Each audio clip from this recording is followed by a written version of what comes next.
जय हिंद दोस्तों, स्वागत है आप सभी का आपके अपने YouTube चैनल जीके जीएस के भंडारा पर। प्यारे साथियों, आज के इस वीडियो में एग्जामपुर के संगम प्रैक्टिस सेट नंबर 8 का सलूशन आपको कराने वाला हूं। इस प्रैक्टिस सेट में आपको हिंदी, जीके जीएस और मानसिक अभिरुचि के बेहतरीन प्रश्न हैं जो आपके एग्जाम के लिए सबसे ज़्यादा महत्वपूर्ण है। आप इस प्रैक्टिस सेट को एग्जामपुर के ऑफिशियल ऐप से परचेज कर सकते हैं। अगर आप 15 प्रैक्टिस सेट लगा लेते हैं तो मैं गारंटी के साथ कह रहा हूँ कि इस बार आपका यूपी पुलिस कांस्टेबल री एग्जाम में अच्छा स्कोर होने वाला है। तो फिर चलिए शुरू करते हैं आज का अपना ये संगम प्रैक्टिस सेट नंबर 8।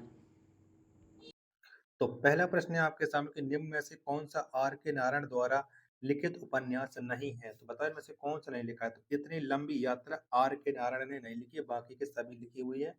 एक का ए ऑप्शन है वो राइट आंसर हो जाएगा। दूसरा प्रश्न है आपके सामने कि राष्ट्रीय बाघ संरक्षण प्राधिकरण ने किसके नेतृत्व में 11 सदस्यीय चीता परियोजना संचालन समिति की स्थापना की है। तो ये की है राजेश गोपाल में। दो का ए ऑप्शन है वो राइट आंसर हो जाएगा। तीसरा प्रश्न है आपके सामने कि निम्नलिखित में से किस राज्य में ट्यूबवेल सिंचाई का क्षेत्रफल सर्वाधिक है। तो ये कौन से राज्य में है।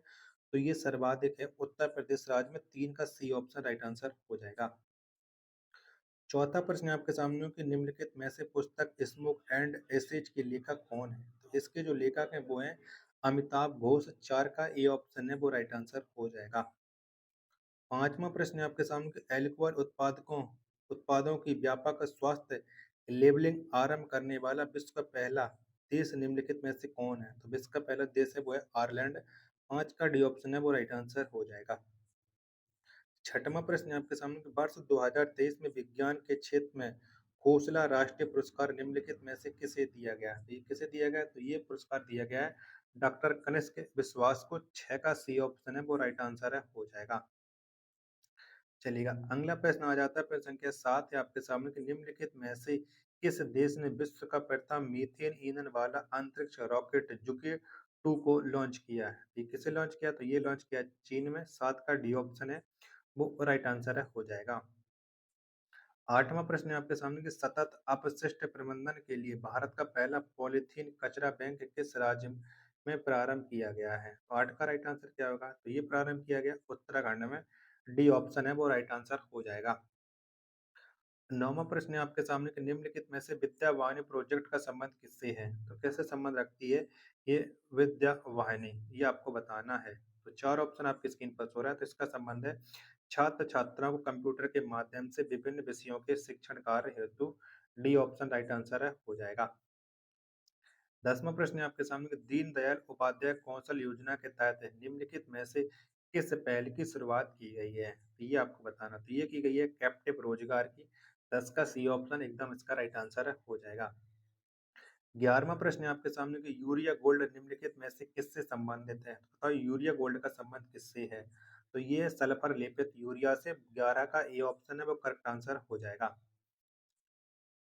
चलेगा, 12वां प्रश्न है आपके सामने कि ग्लोबल इनोवेशन इंडेक्स 2023 में भारत को कौन सा स्थान प्राप्त हुआ है। तो इसमें भारत को स्थान मिला था 40वां। ए ऑप्शन करेक्ट आंसर हो जाएगा 42 का। 43वां प्रश्न है आपके सामने कि निम्नलिखित में से देश का पहला सोलर रूप साइकिलिंग ट्रैक किस स्थान पर विकसित किया गया। ये कहाँ पर विकसित किया गया। तो ये विकसित किया गया हैदराबाद में। 13 का बी ऑप्शन है वो राइट आंसर हो जाएगा।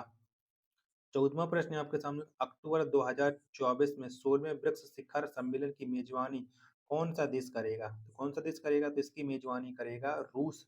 14 का ए ऑप्शन है वो करेक्ट आंसर हो जाएगा। 15वां प्रश्न है आपके सामने कि विश्व के आधुनिक इतिहास में नोटबंदी का कदम सबसे पहले किस देश ने अपनाया था। तो ये किसने अपनाया था। तो ये अपनाया था घाना ने। 15 का ए ऑप्शन है वो राइट आंसर हो जाएगा। 16वां प्रश्न है आपके सामने कि माल और सेवा कर को अपनाने वाला विश्व का प्रथम देश कौन था। कौन था।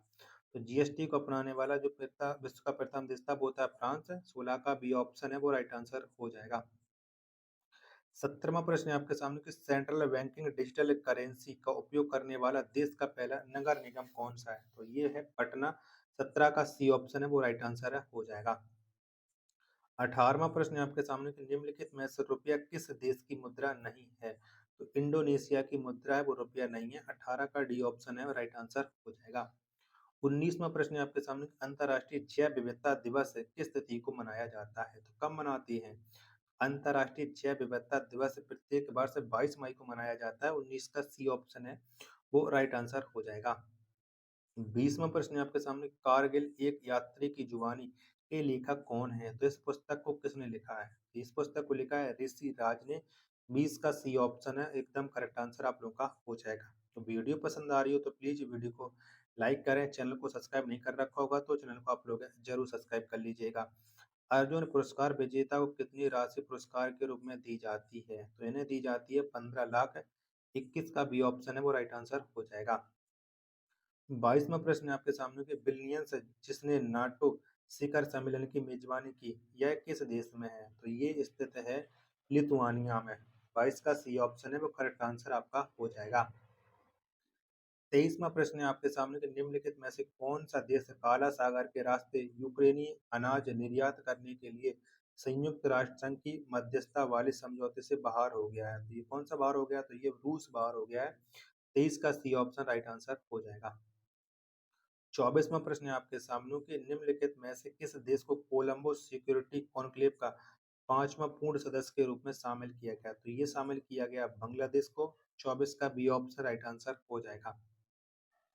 25वां प्रश्न है आपके सामने, कोंकण नौसैनिक अभ्यास किन दो देशों के बीच आयोजित किया जाता है? तो कौन कौन के बीच होता है कोंकण युद्ध अभ्यास? तो ये होता है भारत और यूनाइटेड किंगडम के बीच है। 25 का ये ऑप्शन है वो राइट आंसर हो जाएगा।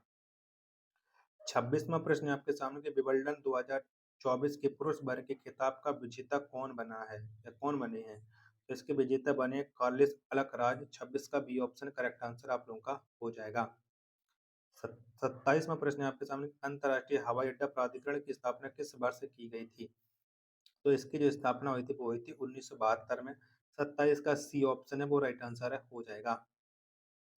28वां प्रश्न है आपके सामने कि निम्नलिखित में से किस घटना के बाद रविन्द्रनाथ टैगोर ने नाइटहुड की उपाधि वापस कर दी थी? तो नाइटहुड की उपाधि वापस की थी जलियांवाला बाग नरसंहार के बाद में। 28 का ए ऑप्शन है वो राइट आंसर हो जाएगा। 29वां प्रश्न है आपके सामने कि यूनेस्को विश्व विरासत स्थल महाबलीपुरम के स्मारक किस राज्य में स्थित हैं? तो ये स्थित हैं तमिलनाडु में। 29 का सी ऑप्शन है वो राइट आंसर है हो जाएगा। 30वां प्रश्न है आपके सामने कि उत्तर प्रदेश की न्यूनतम साक्षरता वाले 4 जिले घटते क्रम में हैं, तो कौन से हैं? सबसे पहले श्रावस्ती, बहराइच, बलरामपुर, बदायूं। डी ऑप्शन है वो राइट आंसर है हो जाएगा। 31वां प्रश्न है आपके सामने, उत्तर प्रदेश के किस जिले में विश्व का प्रथम जटायु एशिया किंग गिद्ध संरक्षण एवं प्रजनन केंद्र स्थापित किया गया? तो ये स्थापित किया गया है महाराजगंज में। 31 का बी ऑप्शन राइट आंसर हो जाएगा। 32वां प्रश्न है आपके सामने कि भारतीय संविधान के किस अनुच्छेद में 14 वर्ष से कम आयु के किसी भी बच्चों को कारखाने या अन्य किसी जोखिम भरे संस्थानों पर नियुक्त नहीं किया जा सकता? 32 का राइट आंसर क्या हो जाएगा? तो ये हो जाएगा अनुच्छेद 24 से। इसका राइट आंसर हो जाएगा 32 का बी। 33वां प्रश्न है आपके सामने कि हाल ही में भारतीय सेना ने किस स्थान पर विश्व की उच्चतम टैंक मरम्मत सुविधा स्थापित की है? तो ये स्थापित की है लद्दाख में। 33 का डी ऑप्शन है वो राइट आंसर हो जाएगा। 34वां प्रश्न है आपके सामने, किस मामले में सर्वोच्च न्यायालय ने कहा कि प्रस्तावना में संशोधन किया जा सकता है? तो ये कहा था केशवानंद भारती केस में। 34 का सी ऑप्शन है वो इसका एकदम से करेक्ट आंसर आप लोगों का हो जाएगा। चलिएगा 35वां प्रश्न है आपके सामने कि भारत मालदीव और श्रीलंका के मध्य दोस्ती 16 सैन्य अभ्यास किस देश में आयोजित किया गया? ये कौन से देश में आयोजित किया गया? तो ये आयोजित किया गया मालदीव में। 35 का ए ऑप्शन है वो करेक्ट आंसर आप लोगों का हो जाएगा। 36वां प्रश्न है आपके सामने कि हाल ही में भारत और अमेरिका के मध्य क्रिटिकल एंड इमर्जिंग टेक्नोलॉजी पर दूसरी वार्षिक बैठक किस स्थान पर आयोजित की गई है? तो ये कहाँ पर आयोजित की गई है? तो ये आयोजित की गई है नई दिल्ली में। 36 का बी ऑप्शन है वो राइट आंसर है हो जाएगा। 37वां प्रश्न है आपके सामने कि हाल ही में किस संस्था ने युवा वैज्ञानिक कार्यक्रम 2024 को प्रारंभ किया है? तो ये प्रारंभ किया है इसरो ने। 37 का ये ऑप्शन है राइट आंसर हो जाएगा। 38वां प्रश्न है आपके सामने कि निम्नलिखित में से किस रेलवे स्टेशन पर भारतीय रेलवे के पहले पॉड होटल को प्रारंभ किया गया? 38 का राइट आंसर क्या हो जाएगा? तो ये हो जाएगा मुंबई सेंट्रल रेलवे स्टेशन। 38 का बी ऑप्शन एकदम इसका करेक्ट आंसर हो जाएगा। जीके जीएस के आते साथ ही महत्वपूर्ण प्रश्न है वो समाप्त हो चुके हैं। अब आपके लिए लेकर के चलता हूँ हिंदी के 37 अति महत्वपूर्ण प्रश्न जो आपके एग्जाम के लिए बहुत ही ज्यादा महत्वपूर्ण। वीडियो को लाइक नहीं कर रखा होगा तो आप लोग लाइक कर दीजिएगा। चैनल को अभी तक सब्सक्राइब नहीं किया होगा तो चैनल को आप लोग जरूर सब्सक्राइब कर लीजिएगा। 39वां प्रश्न है आपके सामने कि मूर्धन अल्प प्राण अघोष वर्ण का उदाहरण कौन सा है? तो कौन सा है? तो इसका जो उदाहरण है वो है टमाटर। 39 का बी ऑप्शन राइट आंसर हो जाएगा। 46वां प्रश्न है आपके सामने कि हसूड़ शब्द में कौन सा प्रत्यय प्रयुक्त है? तो कौन सा प्रत्यय लगा है? तो इसमें लगा हुआ है ऊढ़ प्रत्यय। 40 का डी ऑप्शन राइट आंसर हो जाएगा। 41वां प्रश्न है आपके सामने उपविराम का प्रयोग इनमें से किस वाक्य में हुआ है? तो बताओ उपविराम का प्रयोग है 41 के कौन से वाक्य में हुआ है? तो मिस्र बंधु तीन है, गणेश बिहारी, राम श्याम बिहारी, सुखदेव बिहारी, ये इसका राइट आंसर हो जाएगा 41 का बी ऑप्शन। 42वां प्रश्न है आपके सामने कि चाय देखी आबो नगरु सुख निधान दो भाई करऊं सुफल सबके नयन सुंदर बदन देखई। प्रयुक्त पंक्ति में कौन सा छंद प्रयुक्त हुआ है? 42 का आंसर क्या हो जाएगा? तो यहाँ पर हुआ है दुआ छंद। बी ऑप्शन करेक्ट आंसर हो जाएगा। 43वां प्रश्न है आपके सामने कि प्रत्येक बार का दूसरा और चौथा वर्ण क्या कहलाता है? तो क्या कहलाता है? तो ये कहलाता है महाप्राण। 43 का ए ऑप्शन है करेक्ट आंसर आप लोगों का हो जाएगा। चलिएगा 44वां प्रश्न है आपके सामने कि त्रिभुवन शब्द में कौन सा समास है? तो त्रिभुवन जो शब्द है इसमें समास है द्विगु समास है। 44 का जो राइट आंसर हो जाएगा वो ऑप्शन संख्या सी इसका एकदम से करेक्ट आंसर हो जाएगा। अगला प्रश्न प्रश्न संख्या 45 है आपके सामने कि पूर्वी हिंदी की दो बोलियों का सही युग्म इनमें से कौन सा है? तो इनका जो सही युग्म है वो है अवधि छत्तीसगढ़ी। 45 का डी ऑप्शन है वो राइट आंसर है हो जाएगा। 46वां प्रश्न है आपके सामने कि मैं आपके विचारों से अंशतः सहमत हूँ। इस वाक्य में किस प्रकार के क्रिया विशेषण का प्रयोग हुआ है? तो यहाँ पर जो हुआ वो हुआ परिणामवाचक क्रिया विशेषण का प्रयोग है। 46 का डी ऑप्शन है वो राइट आंसर हो जाएगा। 47वां प्रश्न है आपके सामने कि निम्नलिखित में से किस विकल्प में सभी शब्द तत्सम है? तो बताओ किसमें सभी शब्द हैं वो तत्सम है? 47 का राइट आंसर। तो नब्बे स्वर्णाकार में सभी शब्द तत्सम है। 47 का डी ऑप्शन है वो राइट आंसर हो जाएगा। 48वां प्रश्न है आपके सामने उदित उदयगिरि मंच पर रघुवर बाल पतंग विकसे संत सरोज सब हसरे लोचन वृंग उपरोक्त पंक्ति में कौन सा अलंकार है? 48 में अलंकार बताना है। तो यहाँ पर है रूपक अलंकार। 48 का बी ऑप्शन है वो राइट आंसर हो जाएगा। 49वां प्रश्न है आपके सामने कि निम्नलिखित वाक्यों में से शुद्ध वाक्य का चयन कीजिएगा। बताओ 49 में कौन सा वाक्य शुद्ध है? तो सुमन माला गूंथ रही थी कि तभी बिजली चली गई, ये शुद्ध वाक्य है। 49 का सी ऑप्शन राइट आंसर है हो जाएगा। 50वां प्रश्न है आपके सामने कि आचार्यों ने कहा कि अहिंसा ही परम धर्म है, संरचना के आधार पर वाक्य का भेद बताएं। बताओ 50 का राइट आंसर क्या हो जाएगा? तो ये हो जाएगा मिश्र भाग। 50 का डी ऑप्शन इसका एकदम से करेक्ट आंसर आप लोगों का हो जाएगा। 51वां प्रश्न है आपके सामने कि निम्नलिखित विकल्पों में से अंगद का पैर होना मुहावरे का सही अर्थ है। इसका सही अर्थ क्या हो जाएगा? तो ये हो जाएगा अत्यंत दृढ़ होना। 51 का डी ऑप्शन है इसका करेक्ट आंसर है हो जाएगा। 52वां प्रश्न है आपके सामने कि शलाघा शब्द का विलोम है तो कौन सा हो जाएगा? तो शलाघा का जो विलोम है वो हो जाएगा निंदा। 52 का सी ऑप्शन एकदम करेक्ट आंसर हो जाएगा। 53वां प्रश्न है आपके सामने कि निम्नलिखित में से मृदुल शब्द का पर्यायवाची शब्द कौन सा नहीं है? तो कौन सा नहीं हो जाएगा मृदुल का? तो ये हो जाएगा इसका कूल। 53 का बी ऑप्शन राइट आंसर हो जाएगा। 54वां प्रश्न है आपके सामने कि भविष्य में होने वाला के लिए एक शब्द है। बताओ इसके लिए क्या हो जाएगा 54 का राइट आंसर? तो ये हो जाएगा भावी। ए ऑप्शन है वो करेक्ट आंसर हो जाएगा। वीडियो पसंद आ रही हो तो प्लीज वीडियो को लाइक करें। चैनल को सब्सक्राइब नहीं कर रखा होगा तो प्लीज चैनल को आप लोग सब्सक्राइब जरूर कर लीजिएगा। 55वां प्रश्न है आपके सामने इनमें से कौन सा शब्द ताल शब्द का अर्थ नहीं है? तो चाबी नहीं है। 55 का डी ऑप्शन है वो राइट आंसर हो जाएगा। 56वां प्रश्न है आपके सामने को द्रोण का अर्थ है। तो द्रोण का अर्थ होता है द्रोणाचार और कौवा। 56 का सी ऑप्शन है वो राइट आंसर हो जाएगा। 57वां प्रश्न है आपके सामने कि अमृतलाल नांगर को किस कृति के लिए साहित्य अकादमी पुरस्कार प्राप्त हुआ? तो ये इन्हें प्राप्त हुआ था अमृत और विष के लिए। 57 का ए ऑप्शन है वो करेक्ट आंसर है हो जाएगा। चलेगा अगला प्रश्न प्रश्न संख्या 58 है आपके सामने कि किस वाच्य में क्रियाएं सदैव एक वचन पुल्लिंग तथा अन्य पुरुष में होती है? 58 का राइट आंसर। तो ये होती है भाववाच्य में। सी ऑप्शन करेक्ट आंसर हो जाएगा। 59वां प्रश्न है आपके सामने कि सुनो राम ज्यहि शिव धनु तोरा सहस बाहु सम सो रिपु मोरा। प्रस्तुत पंक्ति में कौन सा रस है? तो यहाँ पर जो रस है वो है रौद्र रस। 59 का बी ऑप्शन है राइट आंसर हो जाएगा।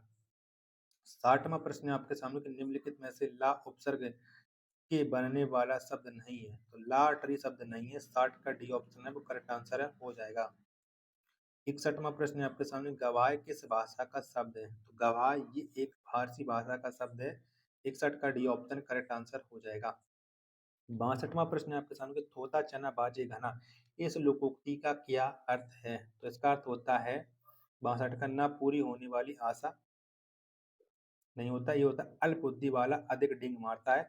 62 का सी ऑप्शन करेक्ट आंसर हो जाएगा।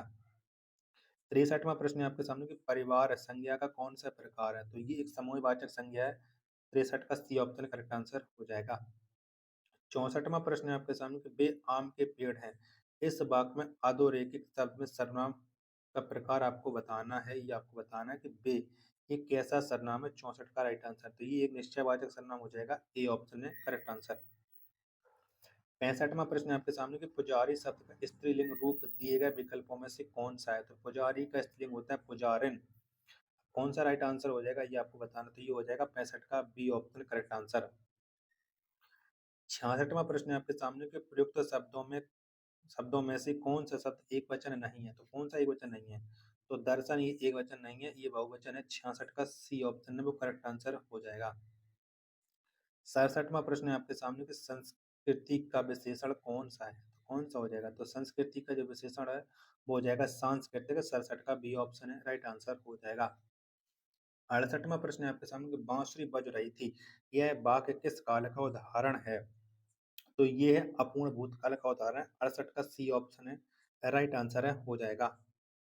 69वां प्रश्न है आपके सामने कि लेखक एवं उनकी रचनाओं में से कौन सा युग्म सही नहीं है? तो कौन सा सही नहीं है ये आपको बताना है। 69वां तो पद के साथ ही श्रीधर पाठक की रचना नहीं है। 69 का बी ऑप्शन है वो सही सुमेलित नहीं है, सही युग्म नहीं है। 70वां प्रश्न है आपके सामने कि निम्नलिखित विकल्पों में से कल्याण मार्ग का पथिक के कृतिकार हैं? तो कौन से हैं? तो 70 का राइट आंसर हो जाएगा स्वामी श्रद्धानंद। 70 का ई ऑप्शन इसका एकदम से करेक्ट आंसर हो जाएगा। चलिएगा, देखिए यहाँ पर गद्यांश आपके लिए आ चुका है। तो गद्यांश मैं पढ़ चुका हूँ, तो गद्यांश की आप लोग पढ़ लीजिएगा वीडियो रोक करके और इसके आंसर आप लोग मिलाते चलिएगा। 71वां प्रश्न है आपके सामने गद्यांश में शत्रुओं को किस रूप में व्यक्त किया गया है? तो ये व्यक्त किया गया बड़े गुरु के रूप में। बी ऑप्शन करेक्ट आंसर हो जाएगा। 72वां प्रश्न है आपके सामने गद्यांश में किन गुणों की प्रशंसा की गई है? तो गद्यांश में करुण विवेक धैर्य की प्रशंसा की गई है। 72 का सी ऑप्शन है राइट आंसर हो जाएगा। 73वां प्रश्न है आपके सामने गुणों की पहचान कब होती है? तो दुखद समय में गुणों की पहचान होती है। 73 का डी ऑप्शन है वो राइट आंसर है हो जाएगा। 74वां प्रश्न है आपके सामने गद्यांश में किस गुण को सर्वोपरि माना गया है? तो गद्यांश में ये सर्वोपरि माना गया है धैर्य को। डी ऑप्शन राइट आंसर हो जाएगा। 75वां प्रश्न है आपके सामने कि शत्रुओं के प्रति आभार व्यक्त करना चाहिए क्योंकि वे बहुत कुछ सिखाते हैं। इसका राइट आंसर हो जाएगा 75 का ऑप्शन संख्या सी। तो साथियों ये हिंदी और जी के जी समाप्त हो चुकी है। अब आपके लिए मानसिक अभिरुचि के महत्वपूर्ण प्रश्न है वो आपको कराने वाला हूँ। जब तक आप लोग वीडियो को शेयर कर दीजिएगा और चैनल को सब्सक्राइब नहीं कर रखा होगा तो चैनल को आप लोग जरूर सब्सक्राइब कर लीजिएगा। चलिएगा, मानसिक अभिरुचि का पेज संख्या 114 शुरू हो जाती है कि आप एक पुलिस अधिकारी हैं और आपको एक लापता बच्चे की सूचना मिलती है। आपकी तत्काल कार्रवाई क्या होनी चाहिए? तो हमारी तत्काल कार्रवाई ये होगी, तुरंत क्षेत्र में खोज शुरू करेंगे और अपने सहयोगियों को भी सूचित कर देंगे। 114 का बी ऑप्शन है वो राइट आंसर है हो जाएगा। 115वां प्रश्न है आपके सामने, आप एक पुलिस अधिकारी हैं और आपकी छुट्टी के दौरान आप एक पार्क में अपने परिवार के साथ हैं। आप देखते हैं किसी ने पार्क में एक संदिग्ध पैकेज छोड़ा है, आपकी प्राथमिकता क्या होनी चाहिए? तो तुरंत पुलिस मुख्यालय को सूचना करेंगे और पैकेज से दूर रहेंगे। बी ऑप्शन है वो इसका करेक्ट आंसर है हो जाएगा 115 का। 116वां प्रश्न है आपके सामने कि आपकी गश्ती के दौरान आपको सूचना मिलती है कि आपके क्षेत्र में एक बैंक में डकैती हो रही है। आपकी तत्काल कार्रवाई क्या होनी चाहिए? तो मुख्यालय को सूचना देंगे और अतिरिक्त मदद की मांग करेंगे। बी ऑप्शन करेक्ट आंसर आप लोग का हो जाएगा। चलेगा, अगला प्रश्न है प्रश्न संख्या 117 आपके सामने कि आप एक पुलिस अधिकारी हैं और आपकी छुट्टी के दौरान आपके पड़ोस में आग लग गई है। आपकी प्राथमिकता क्या होनी चाहिए? ये आपको बताना है। तो फायर ब्रिगेड को कॉल करेंगे और मौके पर पहुंचकर मदद करेंगे। 117 का ए ऑप्शन है वो राइट आंसर है हो जाएगा। 118वां प्रश्न है आपके सामने कि आपके क्षेत्र में एक सार्वजनिक समारोह हो रहा है और भीड़ में किसी विवाद की स्थिति उत्पन्न हो जाती है। आपकी प्राथमिकता क्या होनी चाहिए? 118 का आंसर आपको देना है। तो विवाद की शांत करने के लिए तत्काल कदम उठाएँगे और भीड़ को नियंत्रित करेंगे। बी ऑप्शन है इसका राइट आंसर है, हो जाएगा। 119वां प्रश्न है आपके सामने कि आप एक जांच अधिकारी हैं और आपको पता चलता है कि एक उच्च अधिकारी अपने पद का दुरुपयोग कर रहा है। वह आपको इस मामले को दबाने के लिए भारी धनराशि की पेशकश कर रहा है। आप क्या करेंगे? चारों ऑप्शन देख लीजिएगा। औपचारिकता दिखानी चाहिए, लेकिन गुप्त रूप से उच्च अधिकारी के खिलाफ सबूत एकत्र करने चाहिए। बी ऑप्शन है करेक्ट आंसर, हो जाएगा। चलिएगा, अगला प्रश्न आपके सामने है 120 की आप एक जांच अधिकारी एक वीआईपी की हत्या के मामले में मुख्य आरोपी साक्ष्यों में हेरफेर करने और दोष मुक्ति सुनिश्चित करने हेतु न्यायाधीश को प्रभावित करने के लिए भारी रिश्वत की पेशकश कर रहा है। आप क्या करेंगे ये आपको बताना है। ऑप्शन देखते चलिएगा, उसके बाद आप लोग बताइएगा। तो एक इसका राइट आंसर हो जाएगा अपभ्रष्ट रहना चाहिए, अदालत में तथ्यों को पारदर्शिता से पेश करना चाहिए। डी ऑप्शन इसका राइट आंसर हो जाएगा। 121वां प्रश्न है आपके सामने कि आप एक पुलिस अधिकारी हैं और आपको एक बड़े आपराधिक मामले की सुनवाई के लिए अदालत में उपस्थित होना चाहिए, जबकि आपके बच्चे को स्कूल में एक महत्वपूर्ण परीक्षा देनी है आपको। तो आप क्या करोगे ये आपको बताना है। 121 का राइट आंसर। तो अदालत में उपस्थित होने के लिए बच्चे को परीक्षा की तैयारी के लिए एक ट्यूटर की व्यवस्था करनी चाहिए। बी ऑप्शन इसका राइट आंसर है, हो जाएगा। चलिए, 122वां प्रश्न है आपके सामने। एक अस्पताल के प्रबंधक के रूप में आपको नर्सों से वरिष्ठ डॉक्टरों के खिलाफ उत्पीड़न की शिकायतें मिल रही हैं आपको। तो आप क्या करोगे ये आपको बताना है। 122 का राइट आंसर। तो एक अतिरिक्त शिकायत समिति का गठन करना चाहिए। 122 का बी ऑप्शन है वो करेक्ट आंसर हो जाएगा। चलिएगा, 123वां प्रश्न है आपके सामने कि एक विश्वविद्यालय के डीन के रूप में आपको पता चलता है कि छात्रों के बीच एक बड़ा झगड़ा हुआ है और परिसर में हिंसा की संभावना है। आपकी तत्काल प्रतिक्रिया क्या होनी चाहिए? तो हमारी तत्काल प्रतिक्रिया क्या होगी? तो ये होगी परिसर में पुलिस बुलाकर सुरक्षा सुनिश्चित करेंगे। बी ऑप्शन राइट आंसर है, हो जाएगा। 124वां प्रश्न है आपके सामने। एक पुलिस अधिकारी के रूप में आपको सूचना मिलती है कि एक स्कूल बस में बच्चों को धमकाया जा रहा है आपको। तो आप क्या करोगे ये आपको बताना है। 124 का राइट आंसर। तो स्कूल प्रशासन से मिलकर सुरक्षा उपायों की समीक्षा करनी चाहिए। सी ऑप्शन है वो राइट आंसर है, हो जाएगा। 125वां प्रश्न है आपके सामने कि आप एक पुलिस अधिकारी हैं और आपको एक शक्तिशाली व्यक्ति के खिलाफ सबूत मिलते हैं आपको। तो आप क्या करोगे? 125 का राइट आंसर। सबूत के आधार पर निष्पक्ष कार्रवाई करनी चाहिए। बी ऑप्शन है वो करेक्ट आंसर आप लोगों का हो जाएगा 125 का। तो ये कुछ महत्वपूर्ण प्रश्न थे एग्जामपुर के संगम प्रैक्टिस सेट नंबर 8 के। अगर आपको ये प्रैक्टिस सेट पसंद आया हो तो वीडियो को लाइक, कमेंट और चैनल को सब्सक्राइब करना ना भूलें। मिलते हैं एक और नेक्स्ट वीडियो के साथ, तब तक के लिए धन्यवाद। जय हिंद, वंदे मातरम।